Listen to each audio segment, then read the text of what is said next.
설악산 국립공원의 깊은 숲속에서 지우는 홀로 순찰길을 걷고 있었다. 28살의 그녀는 이곳 자연보호관으로 일한 지 벌써 5년째였지만 여전히 이 산의 신비로운 아름다움에 매번 새로운 감동을 느꼈다. 오늘따라 숲은 유난히 조용했다. 평소 들려오던 새들의 지저귐도 다람쥐들의 바스락거리는 소리도 들리지 않았다. 이상하다. 지우는 발걸음을 멈추고 주변을 살폈다. 그때 멀리서 희미한 울음소리가 들려왔다. 처음엔 바람소리인 줄 알았지만 귀를 기울이자 분명 동물의 울음소리였다. 그것도 절망적인 울음이었다. 지우의 가슴이 두근거리기 시작했다. 5년간의 경험으로 터득한 직감이 그녀에게 서둘러야 한다고 속삭였다. 소리가 나는 방향으로 발걸음을 재촉하던 지우는 갑자기 거대한 고릴라와 마주쳤다. 보통이라면 놀라서 뒤로 물러섰을 텐데 이상하게도 그 고릴라의 눈빛에는 적대감이 아닌 간절함이 담겨 있었다. 고릴라는 지우를 바라보더니 몇 걸음 앞으로 나아간 후 다시 뒤돌아보았다. 마치 자신을 따라오라는 듯이. 설마? 지우는 믿기지 않았다. 하지만 고릴라의 행동에는 분명한 목적이 있어 보였다. 고릴라를 따라 더 깊은 숲으로 들어가자 처참한 광경이 펼쳐졌다. 거대한 비단뱀이 새끼 사자를 꽉 감아 조이고 있었고 어미 사자는 필사적으로 비단뱀을 공격하고 있었다. 하지만 뱀의 힘은 너무나 강했고 새끼 사자의 숨소리는 점점 약해지고 있었다. 지우의 손은 자연스럽게 허리춤의 등산용 칼로 향했다. 하지만 잠깐, 이건 자연의 섭리 아닌가? 인간이 개입해야 하는 일일까? 머릿속에서 복잡한 생각들이 교차했다. 그때 어미 사자가 지우를 바라보았다. 그 눈빛에는 말로 표현할 수 없는 간절한 부탁이 담겨 있었다. 종족을 넘나드는 모성애의 절규였다. 지우는 더 이상 망설일 수 없었다. 잠깐만, 곧 도와줄게. 지우는 조심스럽게 다가갔다. 등산용 칼과 나무 막대기를 이용해 비단뱀의 주위를 분산시킨 후 정확한 타이밍에 뱀의 몸 일부를 잘랐다. 비단뱀은 고통에 몸부림치더니 서서히 새끼 사자를 놓아주었다. 어미 사자는 즉시 새끼에게 달려가 핥아주며 안전한지 확인했다. 숨을 돌리고 있는 지우에게 어미 사자가 다가와 고개를 숙였다. 감사의 표현이었다. 그 순간 파란 나비 한 마리가 지우의 어깨에 앉았다가 날아갔다. 마치 이 모든 상황을 축복하는 듯이. 공원 관리사무소로 돌아온 지우는 오늘 있었던 일을 보고서에 적으려 했지만 손이 떨려서 글씨가 제대로 써지지 않았다. 동료 관리사 민호가 다가왔다. 지우야, 너 오늘 왜 이렇게 늦었어? 그리고 왜 이렇게 흥분해 있어? 민호 오빠, 오늘 정말 믿기지 않는 일이 있었어요. 지우는 떨리는 목소리로 오늘의 경험을 설명했다. 민호는 처음엔 믿기지 않는다는 표정이었지만 지우의 진지한 모습을 보고 고개를 끄덕였다. 그래도 너무 위험한 짓은 하지 마. 네가 다치면 어떻게 해? 그날 밤 지우는 잠들지 못하고 창밖을 바라보았다. 달빛에 비친 설악산의 실루엣이 신비롭게 보였다. 오늘 일어난 일이 꿈만 같았지만 여전히 생생하게 기억났다. 특히 어미 사자의 눈빛과 고릴라의 지혜로운 행동이 마음에서 떠나지 않았다. 동물들이 나를 믿었구나. 지우는 혼자 중얼거렸다. 그런데 그때 창밖에서 희미한 그림자가 움직이는 것이 보였다. 지우는 서둘러 창가로 다가갔다. 달빛 아래서 고릴라 한 마리가 그녀의 집 방향을 바라보고 있었다. 낮에 만났던 그 고릴라였다. 두 눈이 마주치자 고릴라는 천천히 고개를 끄덕이더니 숲속으로 사라졌다. 지우의 가슴이 다시 두근거리기 시작했다. 이건 단순한 우연이 아니었다. 뭔가 더 큰 일의 시작 같았다. 그녀는 내일부터 더욱 주의 깊게 숲을 살펴봐야겠다고 다짐했다. 이 이야기가 흥미롭다면 채널 구독과 좋아요를 잊지 마세요. 어느 도시에서 보고 계신지 댓글로 알려주세요. 계속합니다. 다음 날 아침, 지우는 평소보다 일찍 공원에 도착했다. 어젯밤 고릴라를 본 것이 꿈이었는지 현실이었는지 확신할 수 없었지만 뭔가 중요한 일이 일어날 것 같은 예감이 들었다. 관리사무소에 들어서자 박 소장이 심각한 표정으로 그녀를 기다리고 있었다. 지우야, 어제 네가 제출한 보고서, 이걸 어떻게 받아들여야 할지 모르겠다. 박 소장은 지우의 보고서를 흔들며 말했다. 소장님, 제가 본 것을 정확히 기록한 거예요. 거짓말할 이유가 없잖아요. 지우는 당당하게 대답했다. 알겠다. 하지만 이런 일이 또 생기면 반드시 무전기로 본부에 먼저 연락해. 혼자 위험한 상황에 개입하는 건 규정 위반이야. 그때 민호가 급하게 들어왔다. 소장님, 지우야, 큰일 났어. 어젯밤에 불법 사냥꾼들이 설치한 덫에 멧돼지 가족이 걸렸대. 구조대가 가고 있는데 상황이 좋지 않아. 지우의 얼굴이 굳어졌다. 어디요? 동쪽 계곡 근처야. 그런데 이상한 게 덫 주변에 고릴라 발자국이 발견됐어. 마치 누군가를 안내한 것처럼 일정한 방향으로 이어져 있다고 해. 지우와 민호의 시선이 마주쳤다. 둘 다 같은 생각을 하고 있었다. 제가 가보겠어요. 지우는 서둘러 장비를 챙겼다. 동쪽 계곡으로 향하는 길에서 지우는 이상한 것을 발견했다. 나무들에 새겨진 작은 표시들이었다. 처음엔 자연스럽게 생긴 상처인 줄 알았지만 자세히 보니 규칙적인 패턴이 있었다. 마치 누군가가 의도적으로 만든 길잡이 같았다. 구조 현장에 도착하자 심각한 상황이 벌어지고 있었다. 어미 멧돼지는 이미 구조되었지만 새끼 한 마리가 더 깊은 덫에 걸려 있었다.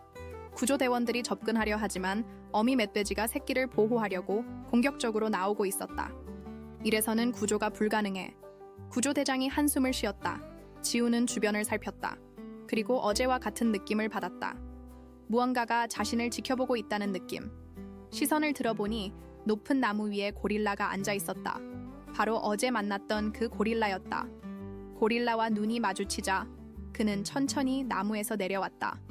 구조대원들이 긴장했지만 고릴라는 그들에게는 관심을 보이지 않았다. 오직 지우만을 바라보며 다가왔다. 모두 움직이지 마세요. 지우가 조용히 말했다. 놀랍게도 고릴라는 어미 멧돼지 앞에서 멈춰 섰다. 그리고 무언가를 전달하는 듯한 낮은 소리를 냈다. 어미 멧돼지는 처음엔 경계했지만 점차 진정되기 시작했다. 마치 고릴라가 자신에게 이 사람들은 너희를 도우러 왔다고 말하는 것 같았다.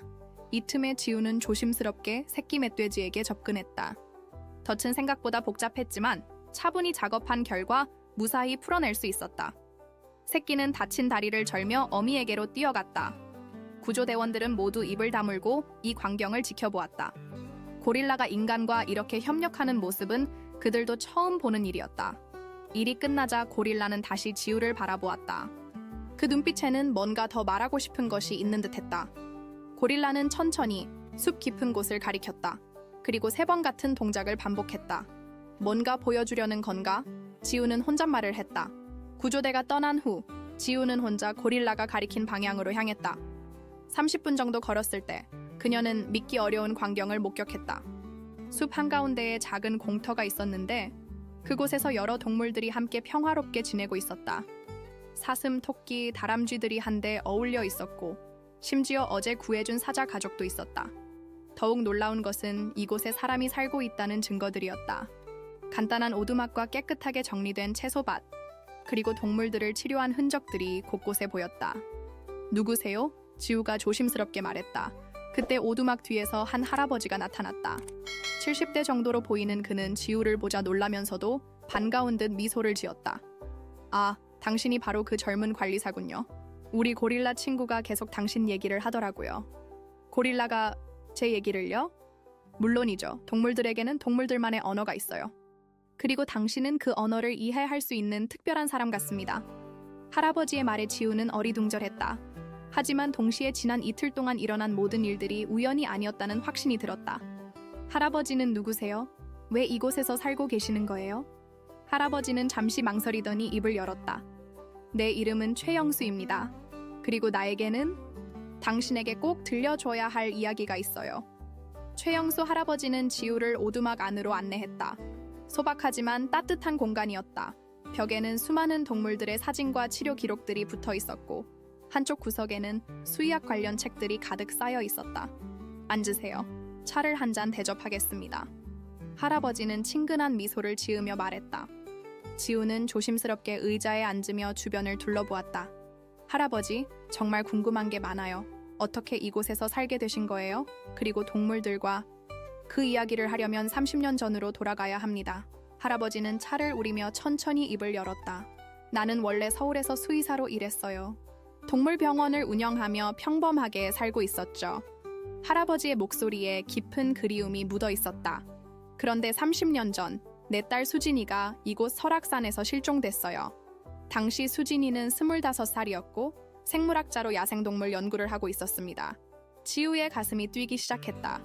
뭔가 중요한 이야기의 시작이라는 느낌이 들었다. 수진이는 평소와 다르게 어떤 특별한 능력이 있었어요. 동물들과 교감하는 능력 말이에요. 마치 당신처럼요. 할아버지는 지우를 의미심장하게 바라보았다. 저처럼요? 네. 수진이도 동물들이 위험에 처했을 때 알아서 도움을 요청하곤 했어요. 아픈 동물들을 치료해주고 길을 잃은 새끼들을 보호하고 정말 신기한 일들이 많았죠. 할아버지는 잠시 말을 멈추고 창밖을 바라보았다. 고릴라가 여전히 멀리서 그들을 지켜보고 있었다. 그런데 어느 날 수진이가 이상한 전화를 했어요. 아빠, 이곳에서 뭔가 큰 발견을 했어요. 동물들이 저에게 보여준 특별한 곳이 있어요. 곧 내려가서 자세히 설명해 드릴게요 라고 말하더군요. 그게 마지막이었나요? 네. 그 다음 날부터 연락이 끊어졌어요. 경찰과 구조대가 한 달 넘게 수색했지만 아무런 단서도 찾지 못했어요. 마치 흔적도 없이 사라진 것처럼 할아버지의 눈가에 눈물이 맺혔다. 그때부터 나는 모든 걸 포기하고 이곳으로 왔어요. 딸을 찾기 위해서, 그리고 딸이 마지막으로 연구하던 일을 계속하기 위해서요. 지우는 숨을 멈춘 채 이야기를 들었다. 30년 전 실종 사건이라니 생각만 해도 가슴이 아팠다. 그래서 30년 동안 이곳에서 살면서 동물들을 돌보고 계신 거군요? 맞습니다. 처음엔 딸을 찾으려는 마음뿐이었는데 시간이 지나면서 이곳 동물들이 나를 필요로 한다는 걸 알게 되었어요. 그리고 최근에는 할아버지가 주저했다. 최근에는 뭐가 있으셨나요? 동물들의 행동이 이상해졌어요. 특히 지난 한 달 동안 말이에요. 평소에 온순하던 동물들이 불안해하고 어떤 곳은 절대 가려 하지 않아요. 마치 뭔가를 두려워하는 것처럼요. 지우는 고개를 끄덕였다. 저도 며칠 전부터 비슷한 느낌을 받았어요. 숲이 평소와 달랐거든요. 그때 밖에서 고릴라의 급한 울음소리가 들려왔다. 할아버지와 지우는 서둘러 밖으로 나갔다. 고릴라는 불안한 표정으로 숲 깊은 곳을 가리키며 계속 소리를 내고 있었다. 무서운 일인지 가봐야겠어요. 지우가 말했다. 위험할 수 있어요. 혼자 가지 마세요. 할아버지가 걱정스럽게 말했다. 할아버지도 함께 가실 수 있나요? 할아버지는 잠시 망설이더니 고개를 끄덕였다. 30년 만에 누군가와 함께 숲을 다닐 수 있게 되었네요. 두 사람은 고릴라를 따라 숲 깊숙이 들어갔다. 가면 갈수록 공기가 차가워지고 분위기가 음산해졌다. 평소 동물들의 소리로 가득했던 숲이 죽은 듯 조용했다. 30분 정도 걸었을 때 그들은 이상한 광경을 목격했다. 땅에 커다란 구멍이 뚫려 있었고 주변에는 최근에 파헤쳐진 듯한 흙더미들이 있었다. 더 충격적인 것은 구멍 근처에 오래된 연구 장비들이 흩어져 있다는 것이었다. 할아버지가 그 장비들을 보자 얼굴이 새하얗게 변했다. 이건 수진이의 연구 장비예요. 할아버지의 목소리가 떨렸다. 지우는 주변을 더 자세히 살펴보았다. 그리고 구멍 가장자리에서 낡은 일기장 하나를 발견했다. 표지에는 최수진의 연구일지라고 적혀 있었다. 할아버지, 이거요? 지우가 일기장을 조심스럽게 건넸다. 할아버지는 떨리는 손으로 일기장을 받아들었다. 30년 만에 딸의 흔적을 찾은 것이었다. 하지만 동시에 새로운 의문이 생겼다. 누가 왜 이곳을 파헤친 것일까? 그때 멀리서 발소리가 들려왔다. 여러 명이 이쪽으로 다가오고 있었다. 할아버지와 지우는 서로를 바라보며 같은 생각을 했다. 지금 당장 이곳을 떠나야 한다는 것을. 삐발리 이쪽으로. 할아버지는 지우의 손을 잡고 큰 바위 뒤로 몸을 숨겼다. 고릴라도 재빠르게 나무 뒤로 사라졌다. 얼마 지나지 않아 3명의 남자가 구멍 주변에 나타났다. 그들은 비싼 등산복을 입고 있었지만 어딘지 수상한 분위기를 풍겼다. 특히 그들이 들고 있는 장비들이 일반 등산객들이 가져올 만한 것들이 아니었다. 이미 누군가 먼저 왔다가 간 것 같은데요? 그중 한 명이 흩어진 연구 장비들을 보며 말했다. 발자국을 보니 2명이네. 그리고 여기 뭔가 끌린 자국도 있어. 리더로 보이는 남자가 땅을 살펴보며 말했다. 지우와 할아버지는 숨을 죽이고 그들의 대화를 들었다. 박사님이 찾는 그 자료들이 정말 여기 묻혀 있을까요? 젊은 남자가 의심스럽게 물었다. 30년 전 그 여자 연구원이 뭔가 중요한 걸 발견했다고 했잖아. 그리고 그 직후에 사라졌으니 분명 이 근처 어딘가에 숨겨놨을 거야. 할아버지의 주먹이 꽉 쥐어졌다. 그들이 수진이에 대해 알고 있다는 사실이 충격적이었다. 하지만 아직까지 아무것도 못 찾았잖아요. 이렇게 계속 파헤쳐도 될까요? 국립공원 관리사들이 발견하면 걱정 마. 우리에겐 내부 정보원이 있으니까. 하지만 최근에 이상한 관리사가 하나 있다더라. 동물들과 뭔가 특별한 관계를 맺고 있다고 하던데. 지우의 심장이 빠르게 뛰기 시작했다. 그들이 자신에 대해 알고 있다는 것이었다. 혹시 그 관리사가 뭔가 눈치챘을 수도 있겠네요. 그래서 조심해야 하는 거야. 일단 오늘은 이만 철수하자. 내일 밤에 다시 와서 더 깊이 파보자. 세 남자가 떠난 후에도 한참을 기다린 후 지우와 할아버지는 조심스럽게 몸을 일으켰다. 고릴라도 다시 나타나 주변을 경계하며 서 있었다. 할아버지, 저 사람들이 누구일까요? 그리고 어떻게 수진 씨에 대해 알고 있는 거죠? 할아버지는 수진이의 일기장을 꽉 쥐고 있었다. 일단 안전한 곳으로 가서 이 일기를 읽어봐야겠어요. 뭔가 중요한 단서가 있을 거예요. 오두막으로 돌아가는 길에 지우는 계속 뒤를 돌아보았다. 누군가 자신들을 따라오는 것 같은 불안한 느낌이 들었다. 할아버지도 비슷한 느낌을 받는지 평소보다 빠른 걸음으로 걸었다. 오두막에 도착한 후 할아버지는 떨리는 손으로 수진이의 일기장을 열었다. 첫 페이지에는 수진이의 또렷한 글씨로 이렇게 적혀 있었다. 만약 누군가 이 일기를 읽고 있다면 내게 무슨 일이 생겼다는 뜻이다. 아빠, 미안해요. 하지만 내가 발견한 것은 너무나 놀라운 일이라 세상에 알려져야 해요. 할아버지의 목소리가 떨렸다. 계속 읽어볼게요. 설악산 깊은 곳에서 나는 믿기 어려운 것을 발견했다. 수천 년 전부터 이곳에 살아온 동물들이 인간과 소통할 수 있는 특별한 방법을 개발해 왔다는 것이다. 그들은 위기의 순간에 특별한 능력을 가진 인간을 선택해 도움을 요청한다. 지우의 눈이 커졌다. 자신에게 일어난 일들과 너무나 비슷했다. 더 놀라운 것은 이 능력이 유전적이라는 것이다. 어떤 가게에서는 이런 능력을 가진 사람들이 계속 태어난다. 나도 그런 사람 중 하나인 것 같다. 할아버지가 지우를 바라보았다. 혹시 당신 가족 중에 잘 모르겠어요. 할머니가 살아계실 때 동물들과 이상하게 친했다는 얘기는 들었지만 일기는 계속되었다. 하지만 어떤 사람들이 이 능력을 악용하려고 한다.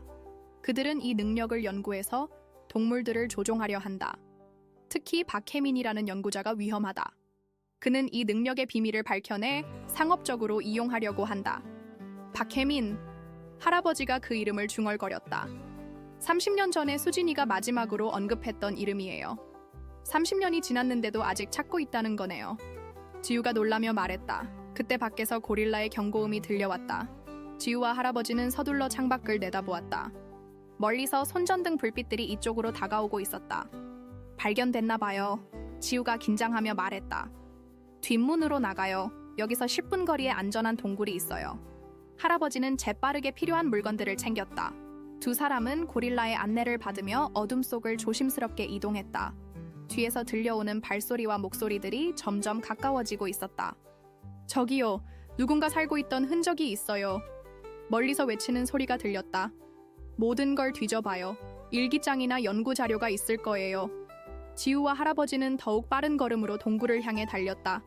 하지만 그들도 모르게 누군가 멀리서 야간 투시경으로 그들의 움직임을 지켜보고 있었다. 동굴에 도착한 후 할아버지는 안도의 한숨을 쉬었다. 여기서 아침까지 기다려야겠어요. 그들이 포기하고 돌아갈 때까지. 하지만 지우는 불안했다. 이제 그들의 존재가 발각된 이상 앞으로 더 큰 위험이 기다리고 있을 것 같았다.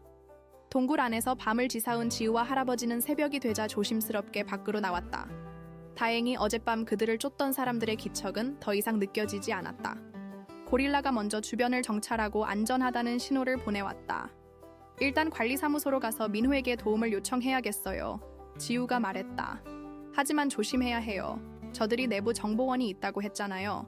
할아버지가 걱정스럽게 말했다. 관리사무소에 도착했을 때 이상하게도 민호만 혼자 있었다. 다른 직원들은 모두 외부 출장을 나갔다고 했다. 지우야, 밤새 어디 있었어? 어젯밤에 내 집에 갔는데 없더라. 민호가 안도하며 달려왔다. 지우는 어젯밤 있었던 일을 민호에게 설명했다. 하지만 이상하게도 민호의 반응이 평소와 달랐다. 너무 침착했고 때로는 이미 알고 있는 듯한 표정을 지었다. 민호 오빠, 혹시 최근에 이상한 사람들이 공원에 대해 문의한 적 있어요? 글쎄, 기억이 안 나는데? 민호가 애매하게 대답했다. 그때 할아버지가 지우의 팔을 살짝 잡았다. 뭔가 이상하다는 신호였다. 지우도 민호의 행동에서 위화감을 느끼기 시작했다. 오빠, 저 화장실 좀 다녀올게요. 지우는 핑계를 대고 자리를 떴다. 화장실에서 나오던 지우는 우연히 민호가 누군가와 통화하는 소리를 들었다. 네, 박사님. 지금 관리사무소에 와 있어요. 할아버지와 함께 일기장을 가지고 있는 것 같습니다. 지우의 혈액이 차가워졌다. 민호가 배신자였다는 것이었다. 그녀는 조심스럽게 할아버지가 있는 곳으로 돌아갔다. 할아버지, 우리 지금 당장 나가야 해요. 지우가 작은 목소리로 속삭였다. 하지만 이미 늦었다. 사무소 밖에서 어젯밤 봤던 그 남자들이 나타났고 그들과 함께 50대 정도의 안경을 쓴 남자가 들어왔다. 바로 박혜민이었다. 오랜만이네요, 최영수 씨. 30년 만입니다. 박혜민이 냉소적인 미소를 지으며 말했다. 할아버지의 얼굴이 분노로 일그러졌다. 박혜민, 네가 수진이에게 무슨 짓을 한 거야?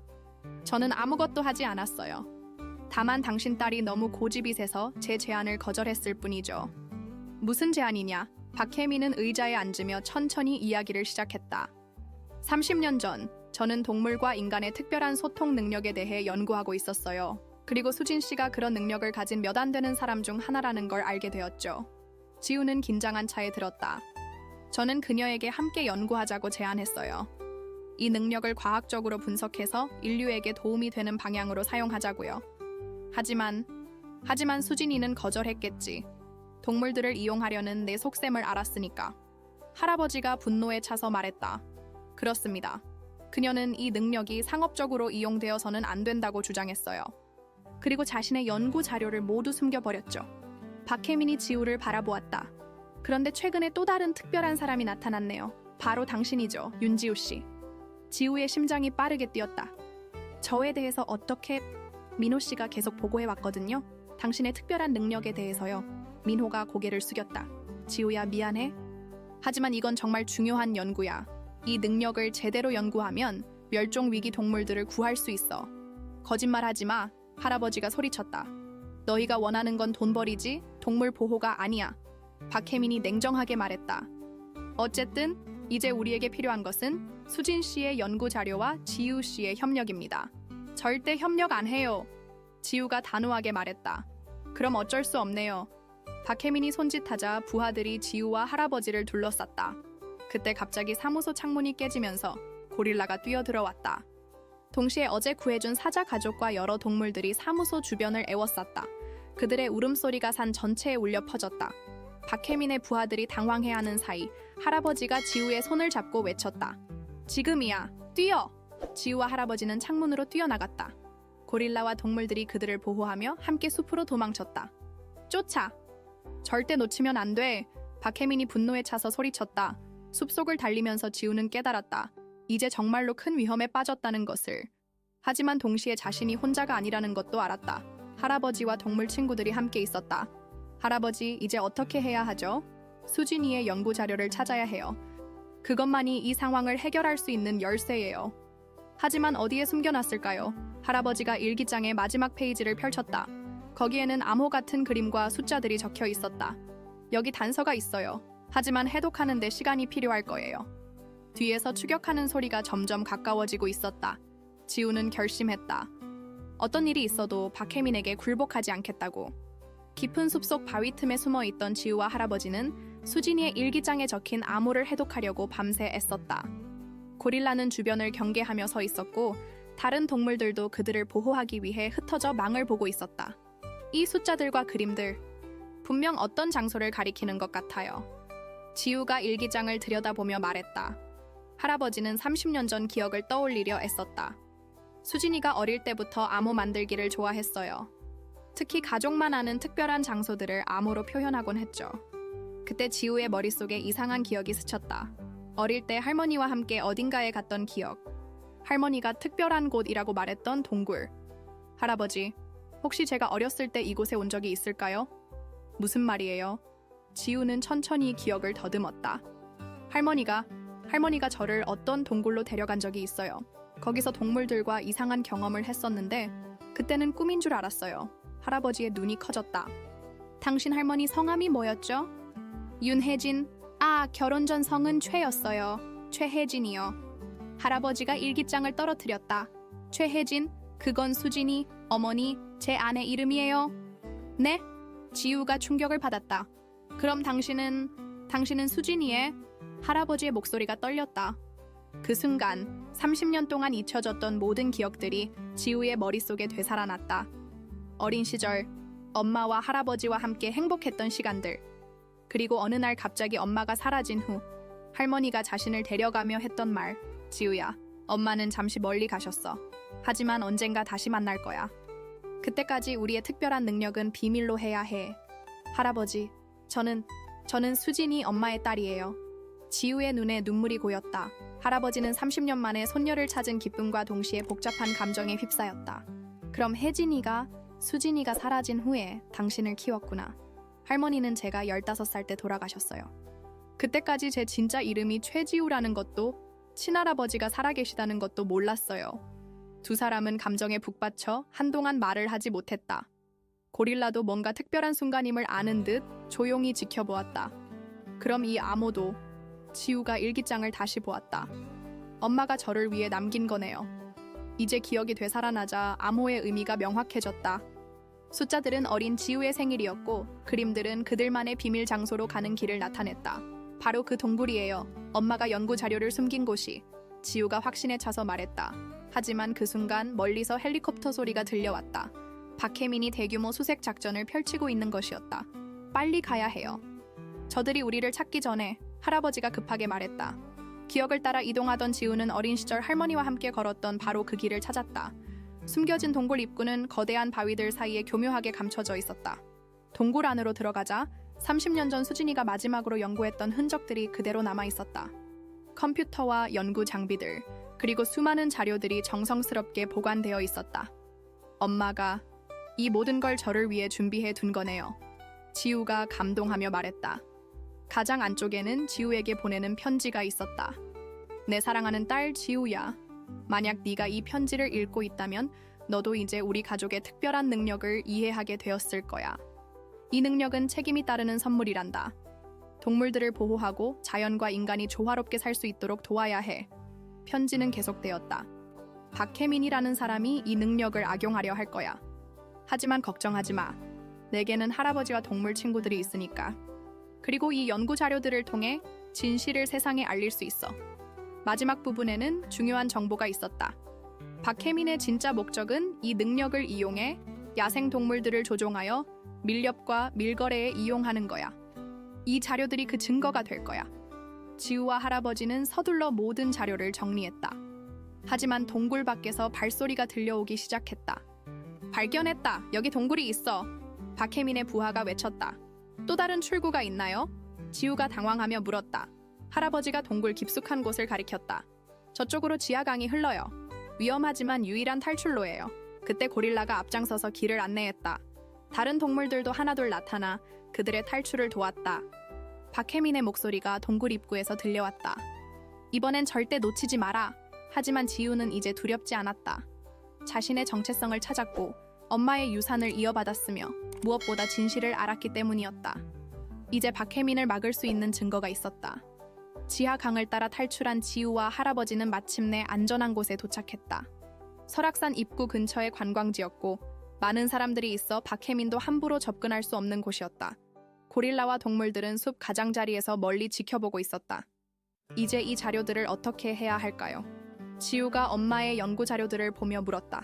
언론에 공개해야 해요. 그리고 환경부에도 신고해야죠.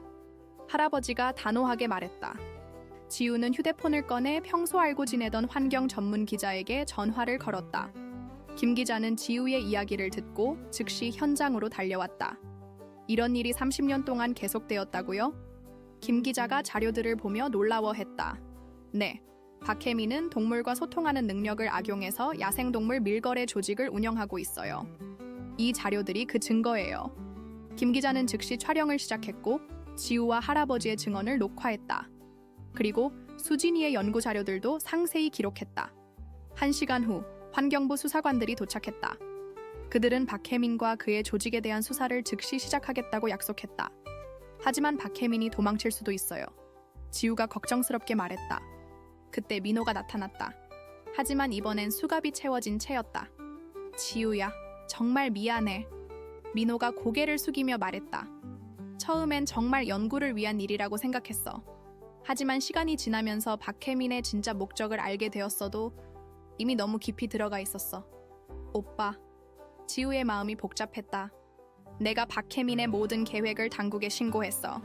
그의 밀거래 조직 명단, 해외 연결고리, 모든 걸 다 넘겼어. 수사관이 말했다. 민호 씨의 협조로 박혜민과 그의 조직을 모두 검거할 수 있을 것 같습니다. 이튿날 아침 뉴스에서는 대대적으로 이 사건을 보도했다. 30년간 은밀히 진행된 야생동물 밀거래 조직 검거, 동물과 소통하는 신비한 능력의 과학적 연구 필요성 대두 등의 헤드라인이 쏟아졌다. 박혜민은 공항에서 해외로 도피하려다 체포되었고 그의 조직원들도 모두 검거되었다. 30년 동안 지속되었던 악몽이 드디어 끝난 것이었다. 일주일 후 지우는 할아버지와 함께 설악산 깊은 곳에 있는 작은 묘지를 찾았다. 할아버지가 30년 동안 지켜온 곳이었다. 수진아, 우리 딸을 데려왔어. 할아버지가 작은 비석 앞에서 말했다. 네가 그렇게 자랑스러워했던 지우가 이렇게 훌륭하게 자랐어. 지우는 처음으로 엄마의 무덤 앞에 섰다. 비석에는 자연을 사랑하고 동물들의 친구였던 최수진이라고 새겨져 있었다. 엄마, 안녕하세요. 늦었지만 이제야 엄마를 찾았어요. 지우의 눈에서 눈물이 흘렀다. 엄마의 유산을 잘 지킬게요. 약속해요. 그때 파란 나비 한 마리가 날아와 지우의 어깨에 앉았다. 마치 수진이가 딸에게 보내는 사랑의 메시지 같았다. 한 달 후, 지우는 새로운 직책을 맡게 되었다. 환경부에서 새롭게 만든 인간동물 소통연구소의 소장이 된 것이었다. 할아버지는 고문으로 참여했고 전국에서 비슷한 능력을 가진 사람들이 모여들기 시작했다. 이제 정말 새로운 시작이네요. 지우가 연구소 현판을 보며 말했다. 그래요. 수진이가 꿈꿨던 세상이 드디어 시작되는 거예요. 할아버지가 뿌듯하게 말했다. 연구소 개소식 날, 놀라운 일이 일어났다. 설악산의 동물들이 하나둘 나타나기 시작한 것이었다. 고릴라, 사자가족, 구해준 멧돼지들까지 마치 축하해주러 온 것 같았다. 우와, 정말 신기해요. 참석한 기자들이 감탄했다. 지우는 동물들을 바라보며 미소를 지었다. 이제 정말로 인간과 동물이 함께 살아갈 수 있는 세상을 만들어갈 수 있을 것 같았다. 저녁이 되어 모든 행사가 끝난 후 지우와 할아버지는 함께 설악산을 바라보며 앉아 있었다. 할아버지, 이제 엄마가 어디 있는지 알 것 같아요. 어디에? 여기. 이 산 전체에 모든 동물들 안에 그리고 우리 마음속에 살아있어요. 할아버지가 지우의 손을 잡았다. 그래, 수진이는 영원히 우리와 함께 있을 거야. 그날 밤 지우는 꿈을 꾸었다. 엄마 수진이가 환하게 웃으며 손을 흔드는 꿈이었다. 그리고 그 옆에는 수많은 동물들이 평화롭게 뛰놀고 있었다. 꿈에서 깬 지우는 창밖을 바라보았다. 설악산의 새벽이 아름답게 밝아오고 있었다. 새로운 하루, 새로운 시작이었다. 사랑하는 시청자 여러분, 지우와 할아버지의 감동적인 이야기가 여러분의 마음에 닿았기를 바랍니다. 자연과 동물, 그리고 인간 사이의 특별한 유대에 대한 이런 이야기들을 더 많이 준비했습니다. 왼쪽 플레이리스트에서 비슷하게 감동적인 이야기들을 찾아보세요. 이 이야기가 마음에 드셨다면 채널 구독과 좋아요 버튼을 눌러주세요. 매일 인생의 복잡함을 탐구하는 독특한 이야기들을 가져다 드립니다. 앞으로의 콘텐츠도 놓치지 마세요. 댓글로 여러분의 생각을 들려주세요.